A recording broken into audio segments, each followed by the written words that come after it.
नमस्कार, river 24 news में आपका स्वागत है। ताजा तरीन खबरों के साथ मैं शैलेंद्र। सबसे पहले प्रमुख खबरें। मरीजों को लेकर 12 घंटे तक फंसे रहे कंटेनमेंट जोन में परिजन। एसपी ऑफिस में पदस्थ स्टोर शाखा प्रभारी को 1 किलो लड्डू मांगना पड़ा भारी, पुलिस अधीक्षक ने किया निलंबित। कोरोना संक्रमित मरीजों का हाल जानने सांसद ने किया ग्रामीण क्षेत्रों का भ्रमण और विघ्नहर्ता सेवा संस्थान द्वारा राजेंद्र शुक्ल की उपस्थिति में किए गए जरूरतमंदों को खाने के पैकेट वितरित। खबरें विस्तार से।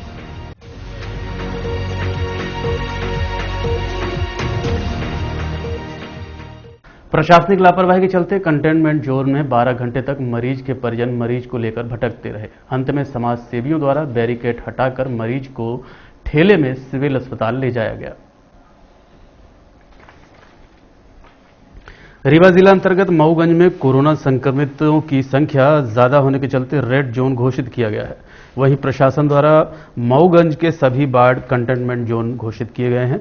चारों तरफ बैरिकेड्स लगाए गए हैं। शासन के आदेश पर सभी मार्ग पूर्ण तहसील हैं, परंतु इन बैरिकेड्स की निगरानी हेतु कोई जिम्मेदार तैनात नहीं है, जिसका खामियाजा पीड़ित जनता झेलने को मजबूर है। इस बड़ी लापरवाही के चलते मऊगंज मरीज और परिजनों को लगभग 12 घंटे तक भटकना पड़ा। दरअसल मऊगंज में रहने वाली 23 वर्षीय ललिता गुप्ता सुबह छत से गिर गई, जिसके चलते पैर की हड्डी टूटकर मांसपेशियों में घुस गई। तड़पती बेटी को उपचार हेतु अस्पताल ले जाने के लिए पिता सड़क मार्गों पर बैरिकेड्स हटवाने पहुंचा तो देखा कि वहां कोई भी जिम्मेदार नहीं था जो कि बैरिकेड्स हटा सके। यदि पीड़ित की माने तो वो हर प्रकार से बैरिकेड्स हटाने का प्रयास किया, लेकिन 12 घंटे से ऊपर का समय बीत जाने के बाद भी बैरिकेड्स हटवाने में असमर्थ रहा। इस बात की जानकारी जब स्थानीय कांग्रेसियों को हुई तो मौके पर पहुंचे और स्वयं बैरिकेड्स हटाते हुए पीड़ित ललिता को ठेले में लादकर उपचार हेतु सिविल अस्पताल ले गए, जहां से प्राथमिक उपचार के बाद संजय गांधी अस्पताल मरीज को रेफर किया गया है। इस मामले में संबंधितों से बात की गई। फिल्म लेकर गई, सब दिखाए, फिर हुआ उनसे सब कुछ व्यवस्था हुआ। दिन भर जाली के कारण कोई व्यवस्था नहीं हो पाई। कितने बजे आप यहाँ से लेके गए उनको? 9 बजे रात में? हाँ, जब दिन में कोई व्यवस्था नहीं हुई तो कहाँ कै बजे गिरी हैं? 8:30 बजे। 8:30 बजे सुबह गिरी हैं। हाँ। और रात को आप शाम को लेके गई हैं? हाँ, 9:30 बजे। पड़ोसी के नाते सभी को एक दूसरे का ख्याल रखना पड़ता है, लेकिन ये हमारे घर में शायद इनकी पत्नी गई थी और काफी रो रही थी। हमारे फैमिली वालों ने फोन लगाया। मैं किसी कार्यक्रम में शायद बन्ना जी के यहाँ गया हुआ था। शाम 7 या 8 बजे मैं पहुंचा, तो जैसे ही मऊगंज पहुंचा तो मेरे पास फोन आया कि एक महिला आई थी, काफी रो रही थी और वो मतलब कुछ उसकी बच्ची छत से गिर गई है, काफी गंभीर चोट है। तो मैं तुरंत घर नहीं गया और सीधे यहीं पे आया।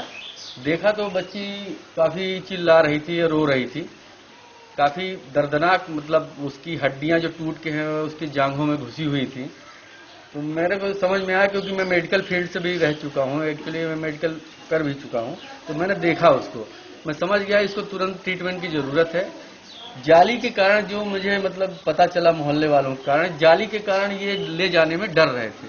जबकि अभी परसों नरसों जब जाली लग रही थी तो मैंने साफ एसडीएम साहब पूरी फोर्स थी कि जाली आप लगवा रहे हैं, लेकिन यहाँ जरूरत नहीं है, यहाँ ना मोहल्ले में इस तरफ कोरोना है न कुछ है, आप जाली लगवाइए जहाँ कोरोना फैला हुआ है।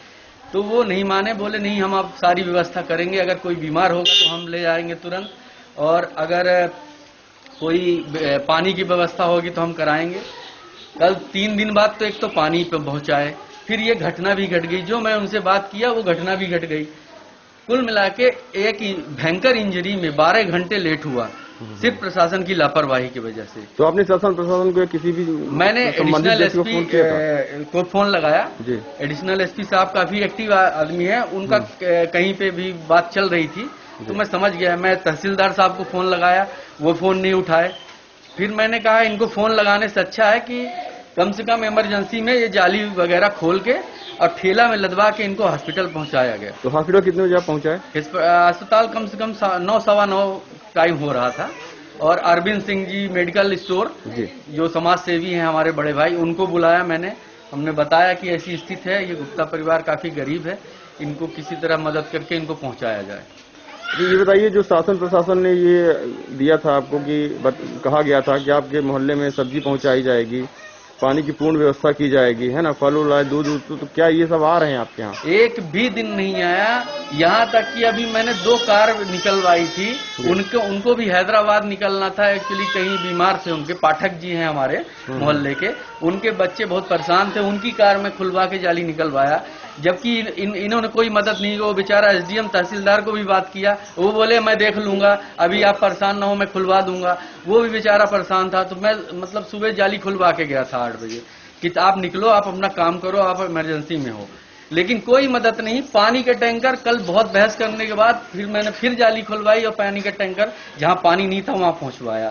तो ये लापरवाही पूरी एसडीएम और प्रशासन की है। ये पूरी जनता भी कह रही है और मैं तो खुद ही देख ही रहा हूं। कोरोना संक्रमण के प्रति लोगों को जागरूक करने व ग्रामीण क्षेत्रों के एरिया में बने क्वारंटीन सेंटर्स में मरीजों का हाल जानने के लिए सांसद ग्रामीण क्षेत्रों के दौरे पर पहुंचे। कोरोना संक्रमण के प्रति लोगों को जागरूक करने व मरीजों का हाल जानने हेतु सांसद जनार्दन मिश्रा लगातार भ्रमण कर रहे हैं। पहले तो शहर में भ्रमण करते देखे गए और अब वर्तमान समय में ग्रामीण क्षेत्रों का भ्रमण करने में व्यस्त हैं। इसी कड़ी में सांसद के साथ प्रशासनिक अधिकारियों की पूरी टीम ने जनपद पंचायत के आधा दर्जन से अधिक गांवों का भ्रमण किया। इस दौरान ग्रामीणों को मास्क लगाने, घर में रहने, सोशल डिस्टेंसिंग का पालन करने के निर्देश दिए गए। वहीं गांव में बनाए गए क्वारंटीन सेंटर्स में पहुंचकर सांसद जनार्दन मिश्रा ने मुलाकात कर स्वास्थ्य की जानकारी ली। इस संबंध में सांसद महोदय से सिटी केबल नेटवर्क रीवा 24 ने बात की। मैं क्या सहारा दूंगा? सहारा तो ये नीचे आंगनवाड़ी, आशा कार्यकर्ता, पंचायत के सेक्रेटरी, पंचायत के सरपंच, जीआरएस और जो मेडिकल स्टाफ है, ये सारे लोग गांव के लोगों को सहारा दे रहे हैं। गांव-गांव में, घर-घर में जाके मरीजों को चिन्हित कर रहे हैं। सर्दी जुकाम बुखार है उनको दवाइयां दे रहे हैं। जो कोरोना पॉजिटिव है उनको चिकित्सा की व्यवस्था कर रहे हैं। डॉक्टर लोग निरंतर उनसे संपर्क में रहते हैं, उनको दवाइयां देते हैं और हिम्मत बढ़ाने का काम करते हैं। और इस तरह से मैं समझता हूं कि जो ये ग्रामीण इलाके में संक्रमण रोकने का प्रयास सरकार ने किया है और जनता की भागीदारी से ये संभव हुआ है। और इसमें मैं भी थोड़ा सा अपनी जो भूमिका है वो अभी आप देख भी रहे थे। और पॉजिटिव मरीजों से मिलना, उनको हिम्मत बढ़ाना, उनकी दवाई की पूछताछ करना, जो संक्रमित नहीं है उनके भी हालचाल पूछना, उनकी व्यवस्था देखना, ये भी काम मैं कर रहा हूं। और मुझे लगता है कि ये काम आज ये कोई संसद सदस्य होने के नाते की ड्यूटी नहीं है, ये इस वर्ष धर्म है। इस समय में मैं अपने धर्म का अनुसरण कर रहा हूं। संसद सदस्य तो एक अलग बात है। अभी एक मामला आया था, आप एक क्वारंटीन में एक कोरोना संक्रमित व्यक्ति के यहाँ जाके टॉयलेट साफ करने का मामला आया था। उसको लेके कई जगह लोग अच्छी भी बातें कर रहे हैं, कई जगह बुरी भी बातें हो रही हैं, तो उसको क्या मानते हैं आप? मैं समझता हूं कि अगर कोरोना संक्रमित मरीज की टट्टी साफ करना पड़े, उसका कफ साफ करना पड़े, केवल मैं थोड़ी कर रहा हूं, कितने सफाई कर्मी हैं और कितने डॉक्टर और नर्सेज हैं कि जो उनकी साफ सफाई का काम कर रही हैं। इसमें मैंने कोई बहुत इतना बड़ा तीर नहीं मार दिया है। एक काम है, वो भी एक काम है, वो भी कर दिया। हजारों लोग कर रहे हैं, मैंने भी थोड़ा बहुत कर दिया। एक अहम सवाल अभी आप बात कर रहे थे कि शासन, प्रशासन, स्वास्थ्य और शिक्षा, दो चीजें मतलब लचर हैं अपने देश की। लगभग 7 साल से अपनी मतलब केंद्र में अपनी सरकार है, चौथी बार यहाँ आप शिवराज सिंह जी की सरकार बनी है। कहाँ चूक रह गई ऐसी कि इन व्यवस्थाएं मतलब इनको अभी तक बना पाने में आप अक्षम हुए हैं? केंद्र सरकार का जहां तक सवाल है तो हर 3 जिले के बीच एक मेडिकल कॉलेज बना करके, और जितने डॉक्टर केंद्र सरकार के 2014 के पहले थे उतने डॉक्टर 10,000 में डॉक्टरों की संख्या दूनी करने का लक्ष्य मोदी जी की सरकार ने रखा है। इसका मतलब है कि स्वास्थ्य की व्यवस्था उनके प्रायोरिटी में टॉप पर आई। जहां तक प्रदेश सरकार का है, कांग्रेस सरकार, ये पार्टी बंदी आज यहां मैं बात नहीं करना चाहता था, लेकिन 2003 के पहले रुई का फूहा तक सरकारी अस्पताल में नहीं मिलता था। आज सारी व्यवस्थाएं लगभग उनसे 100 गुना बेहतर हुई है। पर इसको मैं फिर से कह रहा हूं कि स्वास्थ्य और शिक्षा कभी भी इस देश के टॉप प्रायोरिटी पर नहीं रही, परंतु केंद्र सरकार और राज्य सरकारों ने स्वास्थ्य विभाग के ढांचे को खड़ा करने का काम पिछली सरकारों से बहुत अच्छे ढंग से किया है। और कोरोना महामारी में तो अभूतपूर्व काम हुए हैं, नहीं तो जिस तरह के सुविधाओं का अभाव था उसको कोई छिपा हुआ नहीं है। प्रधानमंत्री जी ने स्वयं की स्वीकार किया है कि संक्रमण के पहले न यहाँ मास्क बनता था, न पीपी किट बनता था, न टेस्टिंग की कोई व्यवस्था थी। आज गांव-गांव में टेस्टिंग हो रही है। इस गांव में भी टेस्टिंग के लिए आज यहाँ लोग आए हुए हैं। बरसैता में वो बदवार में टेस्टिंग हो चुकी है। तो घर घर गांव-गांव टेस्टिंग हो रही है। तो इससे बेहतर और अभी जितना सुविधाएं दी जा सकती हैं संभव है, उससे 4 गुना देने का प्रयास हो रहा है।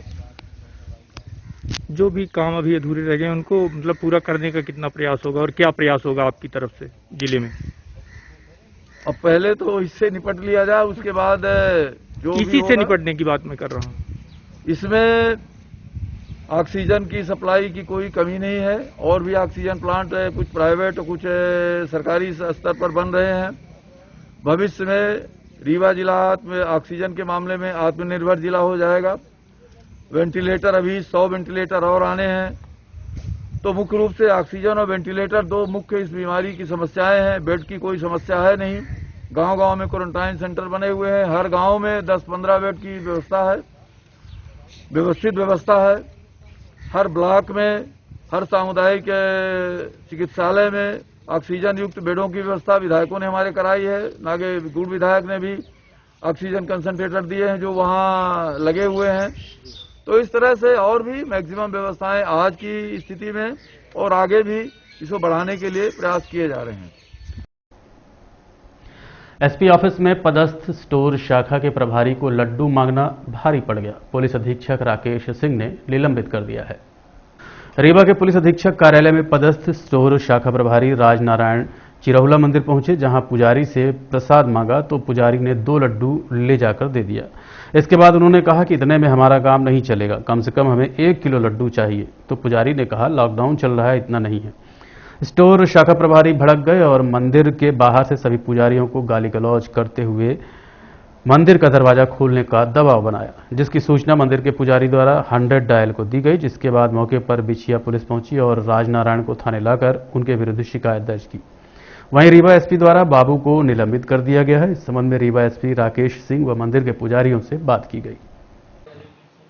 पुलिस अधीक्षक कार्यालय में स्टोर शाखा के प्रभारी ASIM राजनारायण जो है कल जो है दोपहर के टाइम में चिरौला मंदिर पहुंचे। मंदिर पहुंचने के बाद उन्होंने मंदिर का गेट खुलवाने के लिए पुजारी के ऊपर दबाव बनाया। पुजारी जब नहीं माना तो पुजारी के साथ अभद्र व्यवहार किया, जिसकी सूचना उनके द्वारा डायल 100 पर दी गई।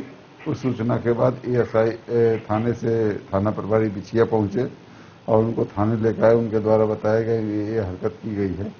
तो उनकी उस संदर्भ में हमने ये थाने में रिपोर्ट डलवाई और रिपोर्ट डलवाकर उनके खिलाफ जो है विभागीय अनुशासनात्मक कार्रवाई करते हुए निलंबित किया। सर, थोड़ी जानकारी मिल रही कि कुछ नशे की हालत। हाँ, वो सामान्य व्यक्ति इस तरह की हरकत तो नहीं करेगा ना, कुछ न कुछ उनकी गड़बड़ी थी तो उसकी भी जांच की जा रही है। तो आए तो गाली गलौज कर रहे थे, प्रसाद वगैरह। वही कोई अधिकारी जो आए थे तो वो वहां से बिछिया पुलिस जब आई तो गाड़ी वो की कि भाई, तो कहे हम नहीं जाएंगे भाई, तुम जाओ, तुम क्यों घूम रहे हो। क्या मामला क्या था पूरा बताइए। ये था कि प्रसाद मांगे, प्रसाद जो था तो गाली गुप्ता दिए, प्रसाद जो था तो दे दिए। इतने में बोले पैसा इतना में हमारा काम नहीं चल पाएगा, मंदिर दर्शन के लिए। हाँ, मंदिर खोलो, कौन बंद कराया है। इसी तरह से गाली गलौज कर रहे थे। नीले तरह का शर्ट पहने थे और पैंट पहने थे और यहीं गेट में बार बार एडवाइज कर रहे थे। पुजारी को गाली दे रहे थे, टोनी महाराज ऐसा कर देंगे, वैसा कर देंगे, डूडू महाराज, गोकर्ण को, सबको, पूरे जितने भी पंडित हैं सबको नाम लेकर के मंदिर खोलो जी। मंदिर में सब लोग थे, सुन रहे थे उनकी गाली गलौज। जब अधिकारी आए तो वो सीधे वो किए, इसके बाद वो चले गए। इसके बाद वहां से अधिकारी जो है तो उनको गाड़ी में बैठाए ले गए पुलिस में थे। जी। एक आदमी आए थे, वो दुबे साहब अपने आपको बता रहे थे पुलिस में थे। हाँ जिसमें हूँ, बोले कि पंडित जी गेट खोलो, गेट नहीं खुल पाएगा। मैंने काम को लड्डू लाओ, मैं 2 लड्डू उनको दिया, बोले 2 लड्डू में काम नहीं चले, कम से कम 1 किलो लड्डू लाओ, मैं लॉकडाउन है नहीं मिल पाएगा 1 किलो ना, आप गेट खोलो झट लगा दे, गेट खोलो यही बोल रहे थे। और फिर क्या हुआ? और फिर घटना घटी हो बताओ, खुलवाने के लिए बोल रहे थे, हमारे पास में चाबी नहीं है। हम बोले हमारे पास में चाबी नहीं है, बोले किसके पास में चाबी है? हम कहीं थाना प्रभारी बिछिया वाले चाबी ले गए गेट लग करके, वो जब आएंगे तभी गेट खुलेगा। तो बोले हाँ चाबी तुम्हारे पास में है, तुम्हारे पास में है, गाली का कर रहे थे आपस में। इसके बाद वो आगे क्या हुआ, फिर कोई आए बिछिया के डीजे सिंह साहब, वही अपना ले गए बैठा के। पूर्व प्रधानमंत्री राजीव गांधी की पुण्यतिथि एवं उनकी याद में प्रयास नामक मुहिम चलाकर जरूरतमंदों को महिला कांग्रेस द्वारा सैनिटाइजर, भोजन व मास्क वितरित किया जा रहा है। राष्ट्रीय कांग्रेस महिला अध्यक्ष सुष्मिता देव के मार्गदर्शन व ओनिका मेहरोत्रा महामंत्री के निर्देश में पूर्व प्रधानमंत्री की पुण्यतिथि अवसर पर उनकी याद में प्रयास नामक मुहिम चलाकर पूरे देश में महिला कांग्रेस पदाधिकारियों द्वारा भोजन, मास्क व सैनिटाइजर वितरित किया जा रहा है। इसी कड़ी में आज कांग्रेस नेत्री कविता पांडे की अगुवाई में जरूरतमंदों को भोजन वितरित किया गया। इस दौरान अन्य कांग्रेस की महिला पदाधिकारियों की उपस्थिति देखी गई।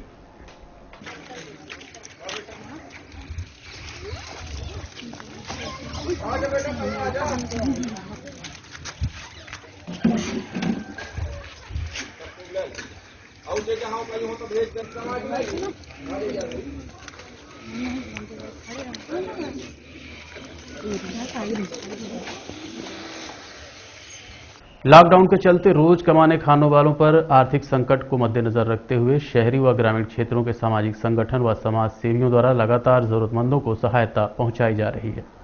लॉकडाउन के समय में गरीबों व जरूरतमंदों की सेवा के लिए लगातार शहरी व ग्रामीण क्षेत्रों के सामाजिक संगठन व समाज सेवी अपने अपने हैसियत व सामर्थ्य के अनुसार हर संभव प्रयास कर रहे हैं। इसी कड़ी में आज CA सुधाकर जायसवाल द्वारा संचालित HOC फाउंडेशन द्वारा पूर्व मंत्री व वर्तमान विधायक राजेंद्र शुक्ल की उपस्थिति में जरूरतमंदों को खाना, राशन व कपड़ा वितरित किया गया।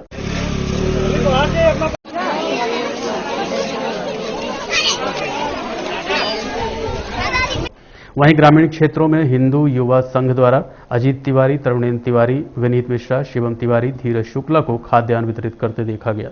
इस संबंध में संबंधितों से बात की गई। आपका नाम क्या है भैया?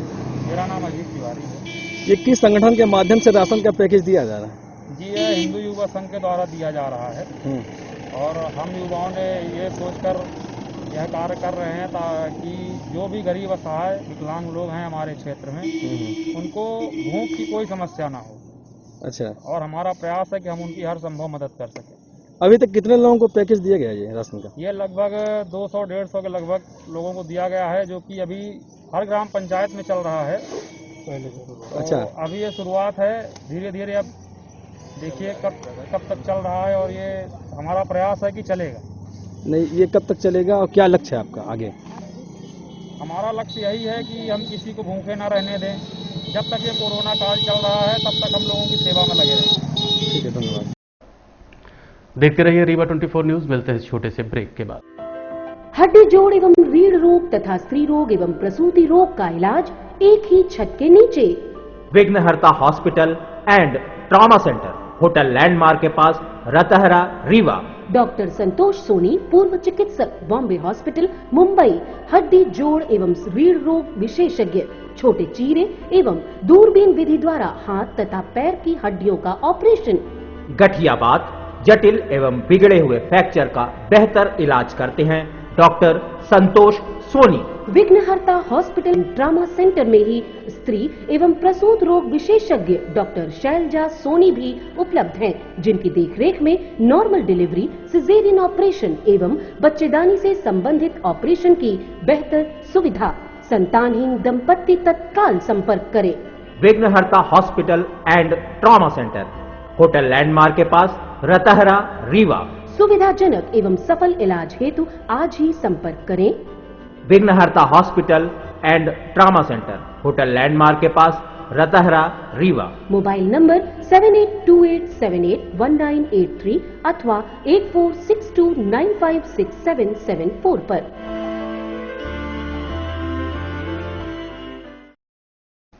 कोरोना कर्फ्यू के चलते रोज कमाने खाने वालों पर आर्थिक संकट को मद्देनजर रखते हुए विघ्नहर्ता सेवा संस्थान द्वारा लगातार जरूरतमंदों को कई दिनों से भोजन के पैकेट वितरित किए जा रहे हैं।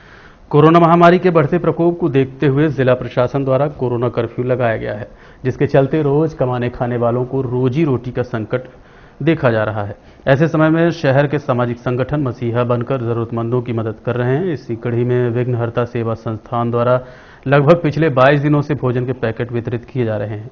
संस्था द्वारा इस पुनीत कार्य को अमली जामा पहनाने के उद्देश्य से किचन का निर्माण किया गया है, जहां से भोजन के पैकेट बनाकर विभिन्न क्षेत्रों में वितरित किए जा रहे हैं। आज पूर्व मंत्री व विधायक राजेंद्र शुक्ल ने विघ्नहर्ता संस्थान के किचन का भ्रमण किया और ललपा तालाब में संस्थान द्वारा 300 से 400 पैकेट भोजन के वितरित किए। इस संबंध में संबंधितों से बात की गई। भोजन के पैकेट हम लोग तैयार कर रहे हैं लोगों में बांटने के लिए। हम लोगों का एक संकल्प है विघ्नहर्ता सेवा संस्थान समिति का कि हमारे यहाँ कोई भी आदमी ऐसा ना रहे जो भूखा रहे, है ना। इसलिए हम लोग लगभग जितने गवर्नमेंट ऑफिस के ग्रुप हैं, हर ग्रुप में अपना पंपलेट सर्कुलेट करवा दिए हैं कि किसी को अगर भोजन की जरूरत है तो वो हमसे संपर्क करे, मैं उसके घर तक खाना पहुंचाने का काम करूंगा। और हम लोग ऑर्डर पे लगभग 100 पैकेट डेली का हम लोगों का ऐसा है कि जो हम लोग कॉलिंग पे ही कर रहे हैं, उसको डेली घर घर पहुंचा रहे हैं। और बाकी 150 से 200 पैकेट डेली बस्ती में जाके अलग अलग स्थानों में हम लोग बांट रहे हैं। ये हमारा लगभग 22 दिन से कार्यक्रम चल रहा है इसका भोजन बांटने का। कब तक चलेगा ये अभी जब तक लॉकडाउन रहेगा तब तक हम लोग इसको चलाने के लिए कोशिश करेंगे, तब तक चलेगा ये हमारा। आगे बढ़ता है। पैकेट तैयार किए जा रहे हैं, खाने के द्वारा तैयार किए जा रहे हैं। खाने के पैकेट तो हम लोग संस्था के द्वारा ही तैयार किया जा रहा है, लेकिन स्टार्टिंग में हम लोग अकेले थे। बाद में हम लोगों के साथ बहुत सारे ऐसे समाज सेवी जुड़े हैं जो हमारी खुल की मदद कर रहे हैं और बोल रहे हैं कि आप जब तक आपको चलाना है तब तक चलाइए, हम लोग आपके साथ हमेशा रहेंगे। फंड कहीं से आ रहा है आपको? फंड ऐसे वैसे ज्यादा फंड वैसे नहीं आ रहा है, लेकिन ये कुछ लोग अपनी मदद कर रहे हैं। कोई 20 किलो आटा दे रहा है, कोई 15 किलो तेल दे रहा है, 15 लीटर, इस तरह से करके लोग मदद कर रहे हैं। और बहुत सारे लोग जुड़ने के लिए तैयार है, क्योंकि हम लोगों का काम देख के ही उनका ये मनाया उनके अंदर कि हम इनकी मदद करें। आपके साथ कितने लोगों की टीम काम कर रही है? हम लोगों के साथ 15-20 लोगों की टीम है। सब लोग बिल्कुल पूरी दिल के साथ मेहनत कर रहे हैं, यहाँ पे दिन रात एक कर रहे हैं वो, और पूरी तरह से तैयार हैं काम करने के लिए। उनका कहना भी है कि जब तक आप करेंगे, चाहे 2 महीना करें चाहे 4 महीना, मैं आपके साथ हूँ और लगातार मैं करता रहूंगा इसको। भोजन के अलावा किस प्रकार की मदद? भोजन के अलावा हम लोग वैक्सीनेशन का काम भी करवाते हैं। वैक्सीनेशन सेंटर में जाके 18+ वालों का रजिस्ट्रेशन करने का काम करते हैं। मास्क वितरण का काम भी कर रहे हैं। बहुत से लोग ऐसे हैं जो अभी तक मदद के लिए बाहर नहीं आए हैं, उनको क्या मैसेज देना चाहेंगे? सबके लिए हम लोगों के लिए यही मैसेज है, सबको यही मैसेज देना चाहूंगा जो यंग लोग हैं वो खुल के आए, लोगों की मदद करें। सर नहीं चलाएंगे, काम पे नहीं जाएंगे मजबूरी के कारण, तो हमारे परिवार का पेट भरने के लिए लोग हैं हमारे पास। ये जैसा भी पाठक जी कह रहे थे ना कि धर्म की क्या व्याख्या है, साक्षात दर्शन यहाँ पर होता है कि माताएं बहनें भी लगी हैं, नौजवान लगे हैं। वैसे तो ये भी अपने घर के अंदर बंद रह सकते थे, लेकिन इन्होंने कहा कि नहीं, हमें उन लोगों की चिंता करनी है जिनको आज हमारी जरूरत है। और इस प्रकार से जब कई लोग मोर्चा संभाल लेते हैं तो समस्या का समाधान हो जाता है। और इसलिए मैं विघ्नहर्ता संस्था के सभी सदस्यों को बहुत बहुत धन्यवाद देता हूँ। और अब चलने से पहले प्रमुख खबरें एक बार फिर। मरीज को लेकर 12 घंटे तक फंसे रहे कंटेनमेंट जोन में परिजन। एसपी ऑफिस में पदस्थ स्टोर शाखा प्रभारी को 1 किलो लड्डू मांगना पड़ा भारी, पुलिस अधीक्षक ने किया निलंबित। कोरोना संक्रमित मरीजों का हाल जानने सांसद ने किया ग्रामीण क्षेत्रों का भ्रमण और विघ्नहर्ता सेवा संस्थान द्वारा राजेंद्र शुक्ल की उपस्थित में किए गए जरूरतमंदों को खाने के पैकेट वितरित। आज के अंक में इतना ही। देखते रहिए रीवा 24 न्यूज। नमस्कार।